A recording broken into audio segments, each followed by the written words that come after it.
ইলমাকে ধন্যবাদ। তো ইলমা ধন্যবাদ হইতো, কিন্তু সবার হাততালি নাই তো, তাই হয়।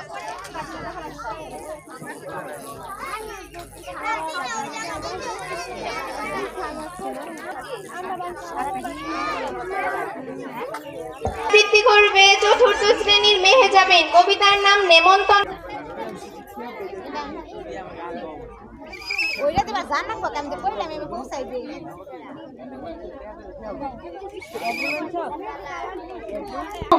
আমার নাম আশফা কমর।